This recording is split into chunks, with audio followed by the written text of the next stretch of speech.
Welcome to Intelligence Conversations, the podcast where former intelligence professionals discuss everything from world events to transitioning from the world of espionage and counterterrorism into other professions. In this episode, Neil Bisson, a retired intelligence officer with the Canadian Security Intelligence Service and director of the Global Intelligence Knowledge Network, sits down with Marc La Ferrière, a retired CSIS intelligence officer, member of the Pillar Society, and author of the exciting fictional novel Escalating Fury. Marc spent more than 30 years with CSIS, building a career that spanned the pre-9/11 era, regional operational work in Vancouver, training roles, and internal security. He describes his path as atypical, moving back and forth between operational and non-operational roles, offering a rare and well-rounded perspective on what a long-term career inside a security service can really look like. During the conversation, Marc discusses what first drew him to CSIS, how his career evolved over 3 decades,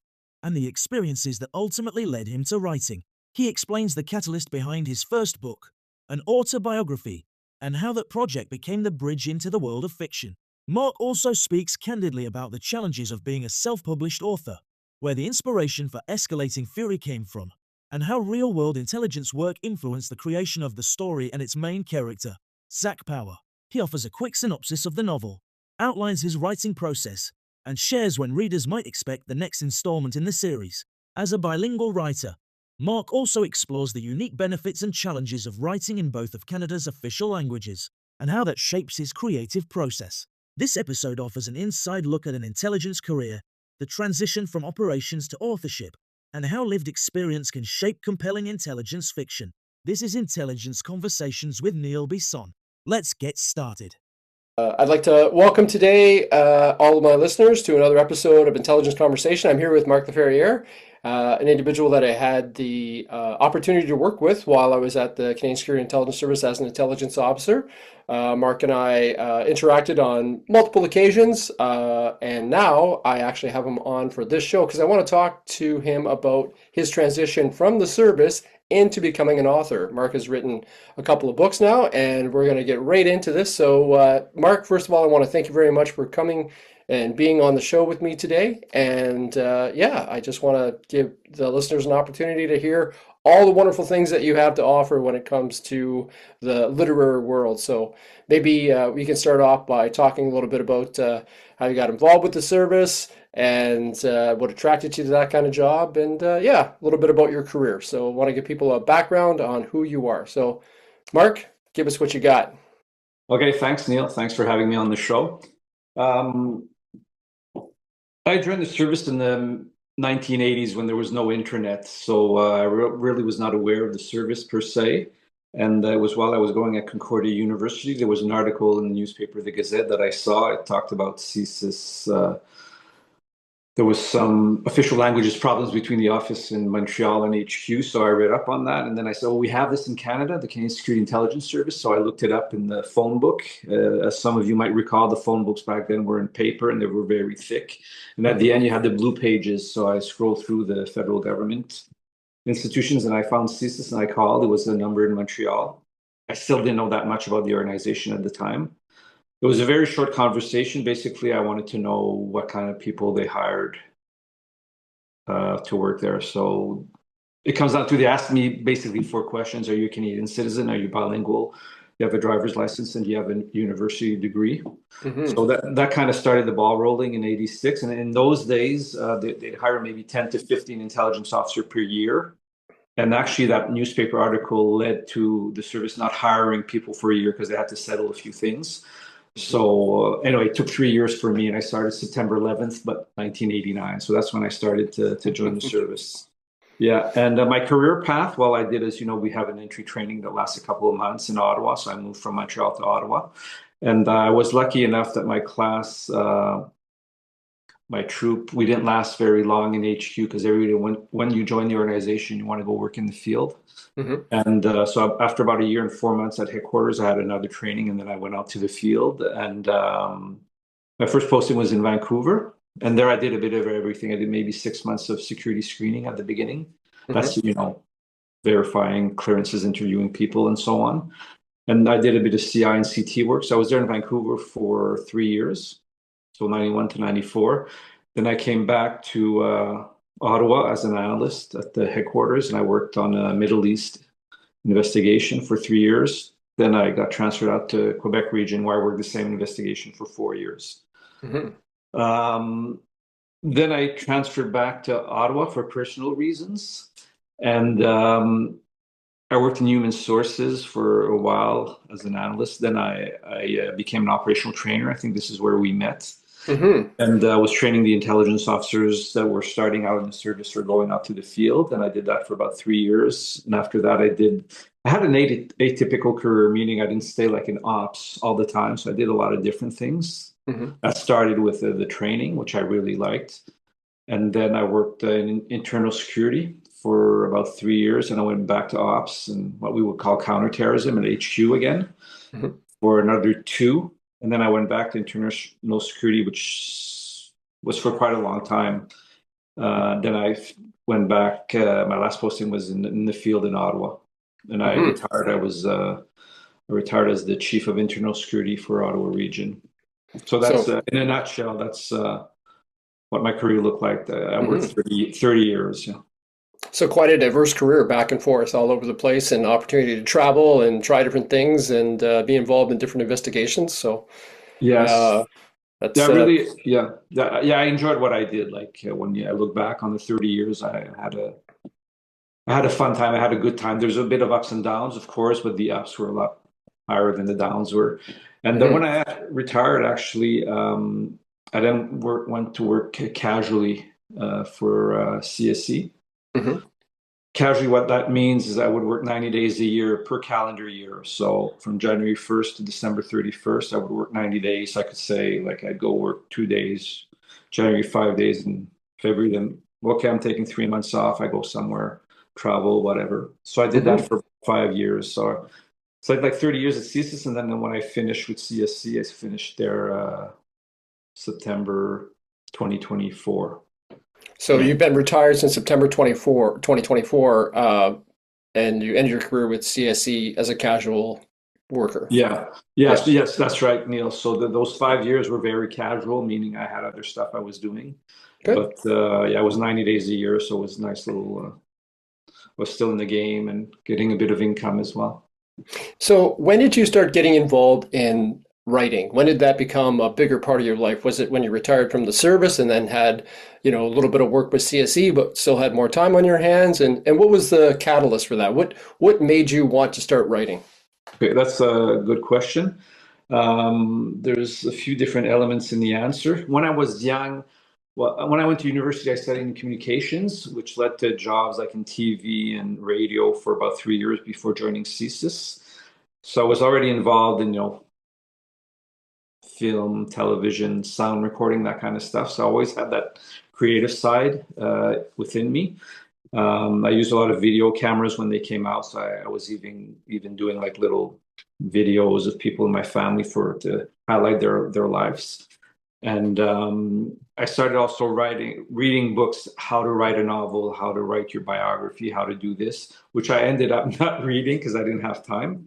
But it's a bit of an inside joke with my wife and I. But anyway, so I had those for many years. But the catalyst, actually, not to be too melodramatic, is in September 2020, I buried both my parents. Hmm. And the funeral, you have people that come up and talk about their lives and anecdotes about your parents.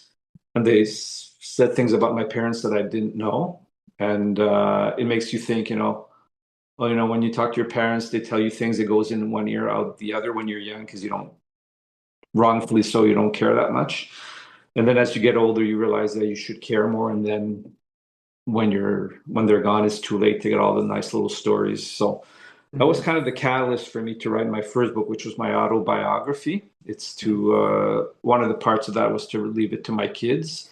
And I have great communication with my kids. Is that they might be like me and they might not remember everything I told them when they were younger. So it's to write my life story for them. And for me personally, like, working in intelligence did not define me as a person. I had so many other things I was doing. I was involved in bands professionally, and I was involved in my kids' sports and activities and family life. Like, I was not interested in becoming, in the higher levels of the organization. I was offered things, but I I knew the higher you go, the more problems you can get, the more difficult it is, the less time you have for your family. So I just, continued on my path. And so that's kind of explaining my autobiography as well. And after that, I'm a self-published author, meaning I do everything on my own. I have people do revisions, and I have somebody who formats it, puts it in a book format, so I can then have it printed. Well, it's all on my own. I don't have an editor, so it's all me running around, going to libraries or doing presentations and book shows and book signings and stuff like that. So I do a lot of one-man show. You're a one-man band. Yeah. So I do all the legwork, and surprisingly, my biography, like I printed the initial print run based on who I thought would buy it. I printed 300 and they sold out. So I printed another couple of hundred. So because of that success, it actually inspired me to maybe, people are interested in this. Maybe I can write another book. And that's how I thought about writing about like a super spy or super secret agents and involved in operations and so on. And so I've written my first one, as you know, and it'll be a series. Yeah, so I'll be continuing with that. So the one thing I got to say about your story, Marc, is that it diverges quite a bit from some of the other people that I've had on intelligence conversations when it comes from individuals who have transitioned from their intelligence profession into another profession. Because a lot of people, and you kind of touched on this, they are so involved in that world of intelligence collection and national security that spills over into whatever creative field they go into. So if they're like I just interviewed Dennis Molinaro. He's written a couple of books now in relationship to national security and intelligence. There's Don Mahar, there's Bill Gursky. All of these individuals who are former service employees or have worked with the Canadian intelligence apparatus have written books that relate more to the national security, but nonfiction.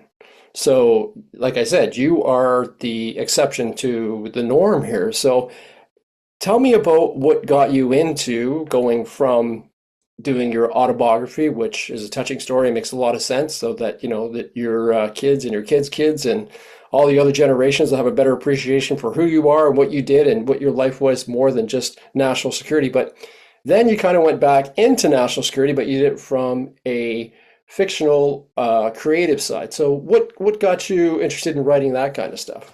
Yeah, I figured because of my background, I mean, like our backgrounds, I guess I have a lot of insight. I worked 30 years there. But also, Neil, I've been going, and I explained this in my book, my autobiography. I go to movies a lot, like it's my passion. So all the movies that come out, give me little ideas, inspire me for some of the elements of my fiction. And even when I was young, I saw the James Bond movies, and I was always interested in that kind of fantasy stuff. Because of course, our jobs are not like that. We're not James Bond or Jason Bourne, but so that I just thought, okay, well, I have a bit of insight into this. I think I can write a story on that, and that's how it started. And I have no method of how I write, really. It's a question of, do I have the time? Because I'm always doing stuff. So I don't have a schedule like some authors. I go to book shows and there's like well-known authors who, so I get up like at 9 a.m. and I write till 2 p.m. And like, I'm not like that. It's whenever I have time. What I do, which is, maybe other people do that, I don't know. But when I think of an element, I always have my phone on me. So I send myself a recording. I say, okay, here, maybe I should do this. Here, maybe I should do that. And it's just that I haven't touched my next book. I haven't touched it in 3 months because I've been too busy promoting my English one, Escalating Fury. And then I had a month later, I had it in French. It came out. It's called L'Ascension de la Furie. So I'm very busy in that, doing book shows and stuff like that. So, but I know that in the next month I'll have more time, and I'll pump out, almost the whole book. I've already written my outline. The way I write is like I kind of have the story in general, and whatever I'm thinking about an element of the story, I'll call, even if it's in chapter 17, I'll go write that part.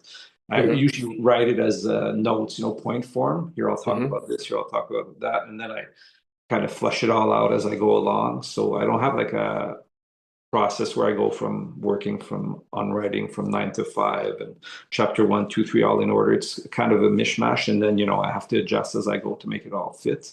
Mm-hmm. But that's kind of how I did it. I want to ask you, Mark, have you found, now I know that you're fluently bilingual and you can write in either language proficiently, but what have you seen from your audience? Have you seen more of a response in the French language? Have you seen more of a response in the English? And the other question would be, do you ever find it difficult to translate something that is more easily understandable, maybe in an English context, or maybe more easily understandable in a French context? Have you ever had to manipulate your writing so that it's not obviously a word for word? It's got to be a reflection of what the story is actually about. Yeah. So if I go for my autobiography, I did that in French, and I didn't do it in French because I write better in French, because I actually write better in English. I grew up as a French Canadian, going to French school all my life, except at university I went in English, and then most of my career things were done in English.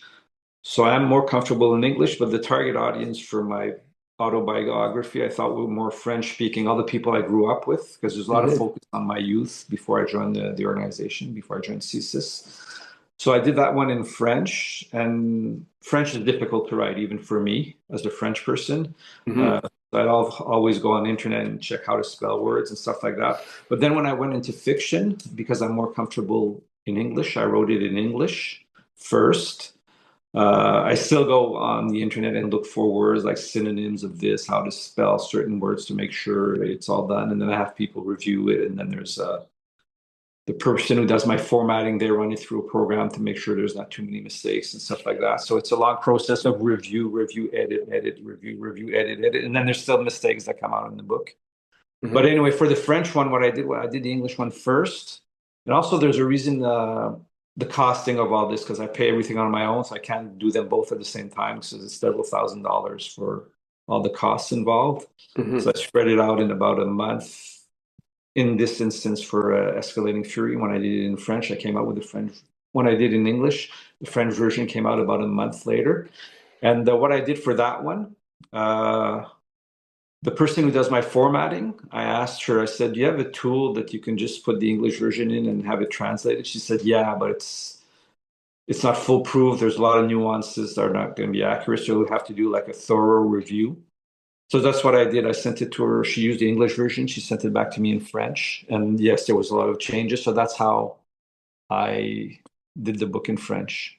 Okay. So for this next one, even though I'm writing it in English, I think I might have delay a bit the English part. I might have the French one and the English one come out at the same time. So there'll be a month that I'm waiting for the translation and all the corrections to do. Okay. So I think I'll do both at the same time. Yeah, because often people ask, "Oh, why did you do it in English?" or why, so just have both come out at the same time. And there's a process in there. Maybe that was going to be something you were going to ask me, but when I write a book, it has to be vetted by my former employer.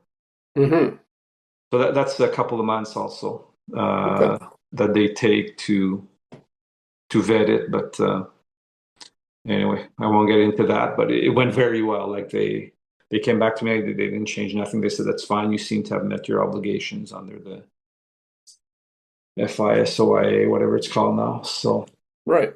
All right. Okay. How has the reception been? Have you seen more sales on the French side, more sales on the English side? Have they been similar? Yeah, I think that's interesting. I didn't do a count, but I think on the French side it has been better. I've gotten all kinds of different feedback, and I warned people. I said, this is not like a 600-page novel. Like, I don't have the patience to read one, even less to write one. So it's pretty much bang, bang, bang, nonstop action. So some people did say, oh, no, I'm a bit more used to where characters are developed a bit more, where there's a bit more plot. And so I understand that's fine. On the other hand, a lot of people said, this is good. It's a short read. It's very fascinating. I'm interested in the next one. It's captivating. There's always this page turner. I want to see what's going to happen next. So that was good. The feedback has been, it's hard to say. I didn't really count how many, but I think it's been about half and half, meaning half of the French people and half our English people that sent me feedback. And it's all been pretty good. except what I just said, some people would have wanted something longer. And even based on that, I'm not going to do a 400-page novel. Right. It's not my thing. But I will make this one a bit more, the next one that I'm doing. I've already written, my outline is pretty much written. I know the story exactly what it's going to be. I have my point form notes now. I just have to flesh it out. Yeah, but it'll be a bit longer than the first one to satisfy some of the people that wanted a bit more detail. Yeah. So for listeners who aren't familiar with your work, why don't you give us just a quick, the same way you write your books, a quick brief on what Escalating Fury is all about the characters, the synopsis of the story, without revealing any, Yeah. big secrets, but Okay. what's the story got to do with? Okay. So I'll just start by saying that because the book was vetted by the organization where I used to work, I didn't want to have any Canadian content in there. So there's no mention of Canada. There's no mention of a Canadian person. There's no mention of CSIS. So the character is based in England, and basically he follows my career arc, meaning he's the same age as me, so I could relate more to what was happening in the world, because this happens in, mostly in the 90s, the book, and it ends with September 11th. So it's about a guy who's, not perfect, but doesn't have any flaws. But I added flaws because I was told your character can be perfect when people were reviewing it. So he's got some flaws, and he joins like an intelligence service in the UK. And then in the mid-90s, as a result of Islamic terrorism becoming a priority, there's a new elite organization that's formed. It's based in Germany, and they take all the best, from the US, the UK, France, Germany, etc., Spain, and they form these units that their job is to go in right after an attack has been conducted. So let's say there's an attack in Paris, they're based in Germany. In that case, they can be there like in 4 or 5 hours. They get a quick briefing and they go in. It's kind of shoot first, ask questions later. And then they might have operations that are occurring in the Middle East, for example. That would take a bit longer to get there, but it's an immediate response. So they go in and they counter several attacks. The main ones being, I say it's based on actual events because I base it on the rise of Al Qaeda. So everybody knows about September 11th, but there's 3 other big ones that they were involved in that people doesn't come to the top of their mind unless they worked in this kind of intelligence milieu.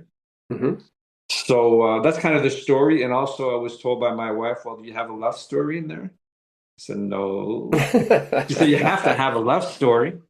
Of course. So I added that in there. It's a bit of a forbidden love, and it takes many years before it comes to fruition. So there's a lot of sexual tension and patience involved.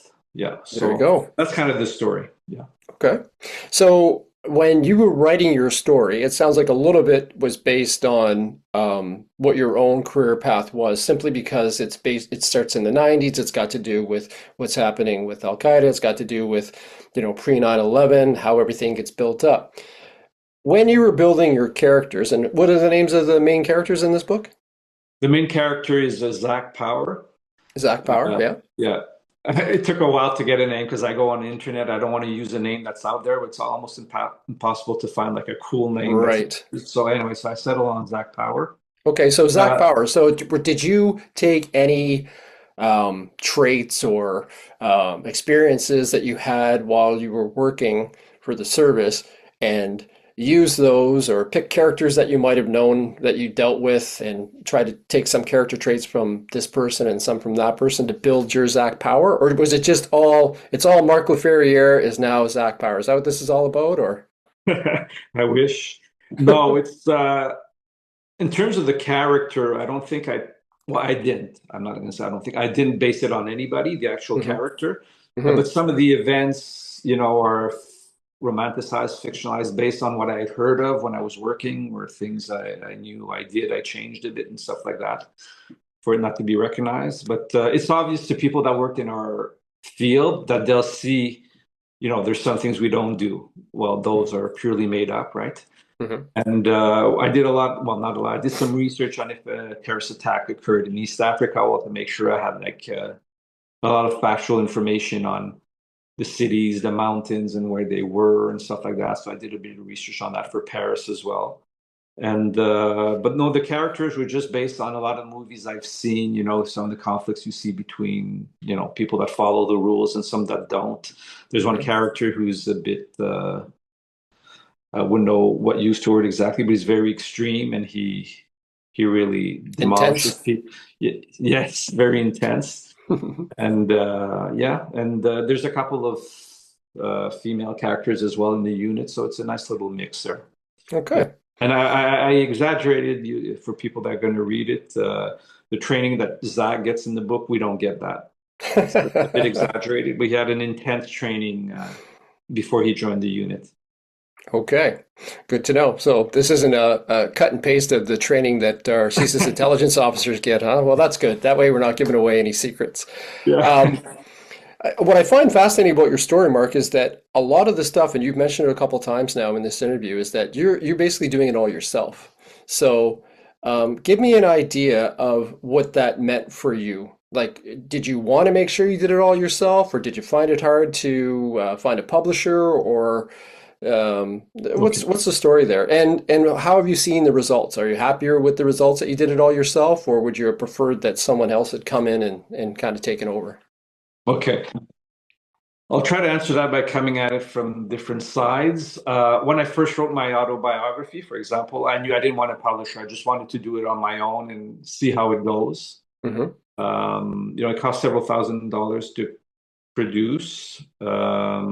After the first print, like I kind of got back my money. Hmm. And now I did a second print, which doesn't include all the other production costs because the book is already there in an electronic format. So you just sent it to the printer. So that's hoping I'm going to see a bit of money with that. The other thing is I did a lot of the legwork, as I told you before. So I don't have an editor behind me. So I go to libraries in Ottawa, Gatineau, Montreal, and I have to sell the book for them to have it on their shelves, but they take a big percentage. Like it Hmm. varies from 20 to 45% depending on what library it is. So you got to Okay. think about it, okay, let's say it costs me so much to produce. Instead of selling it for 25, they're going to take 40%, so I'll get 15. You got to think about it. Is it because what that gives you though, it gives you exposure, and you Right. can put on your social media, okay, my books are at this library in Montreal, this library in Ottawa, so it might get people to go out there and buy it. So and when I mentioned book shows briefly, I've done a little like some local book shows like the Salon du Livre de l'Outaouais, which is still a big show because several thousand people go there over the 4 days. And I've done smaller shows in the regions and on the Quebec side. And one of them, I was approached by an editor because I also do a presentation. I go on stage, I Hmm. just put my sunglasses, the trench coat, and the James Bond theme comes on, and I come out with a fake gun and whatever. And then I talk about similar to what I just did with you. I talk about my career, but I say I want questions. Like people ask me questions, and people that haven't worked in this area are very intrigued, and they ask you a whole bunch of questions. Some of them you can't answer. Hmm. So there was a publisher there that has his own kiosk, and he approached me after. He said, "Oh, would you be interested in having your book published?" Blah blah blah. So they have, and I've because I'm also on the board of directors of the l'Association des auteurs de l'Outaouais. So we always have discussions. I kind of know how it works with publishers, and you can read up about it online as well. They offer different kind of contracts depending on where you are in your career as a writer. So me, I'm a beginner. Hmm. I have like a following. I haven't sold like a best-selling book or nothing like that. Hmm. So without going into all the details, it will cost me the same thing of my money to have them produce the book, Hmm. but I only get 10% of the sales. Of course, when you Oh. think about, yeah, so when you think about this, that makes no sense, don't do it. Hmm. But the sales could be exponential compared to what I'm doing. There could be a lot more sales. They'll be all over Quebec and in France, for example, with this. Right. Right. Hmm. Um, so it's a question of how much money I have to spend and how much am I willing to, and you only get paid once a year. Right. So it's things to consider. But when I was approached, I was already financially engaged for my next book with somebody who's Hmm. doing my covers and my images. Hmm. So I said, well, for now, no, because I already paid part of it, the next one, but after the next one, I'll see maybe where I'm at. Also, if I see I have more sales, Mhm. I think it'd be good to go with an editor who would, get me more exposure. But then I lose a bit of control. Not a big deal, but I lose a bit of control on the cover and stuff like that. Yeah. So Well, we'll it see sounds how like it it's goes. been quite a journey for you, though. I mean, and I'm noticing that times are winding down a little bit, but before we end the episode, I want to ask you if people want to get access or they want to get a copy of what you've written already, what's one of the best places they can do that?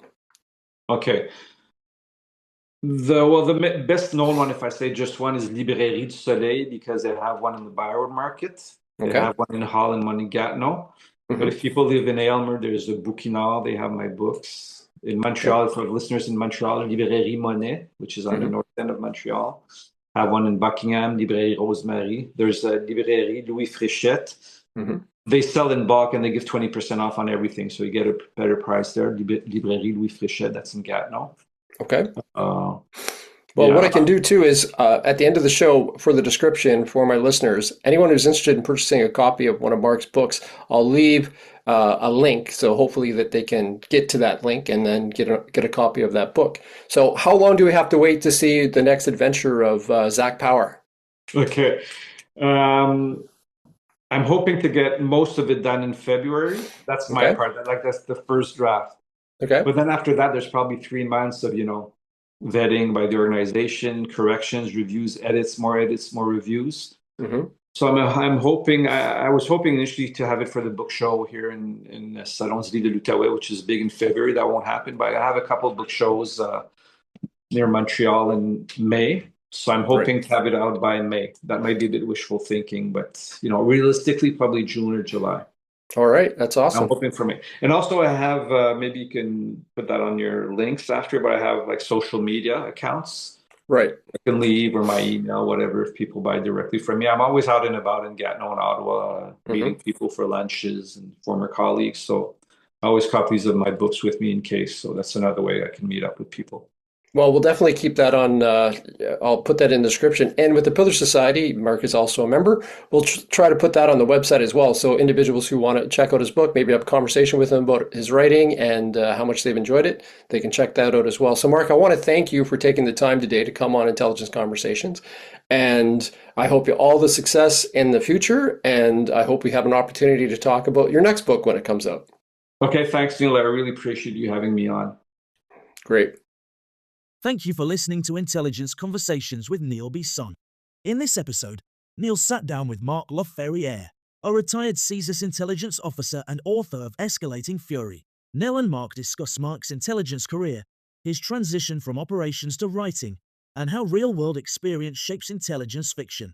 If you enjoyed this conversation, be sure to follow Intelligence Conversations on your favorite podcast platform and share this episode with anyone interested in intelligence, national security, and the stories behind the profession. For listeners who value and appreciate this type of long-form intelligence discussion and open-source analysis, you can support Neil's work by visiting the Buzzsprout support link in the episode description. And if you're interested in purchasing a copy of Marc's latest novel or his autobiography, check out the description for links. Your support helps make these conversations possible. And for even more intelligence insight, weekly analysis, and deep dives into global security issues, be sure to check out Neil's other podcast, Global Intelligence Weekly Wrap-Up. Just ask your smart speaker or connected device. On behalf of Neil and the Global Intelligence Knowledge Network, thank you for listening.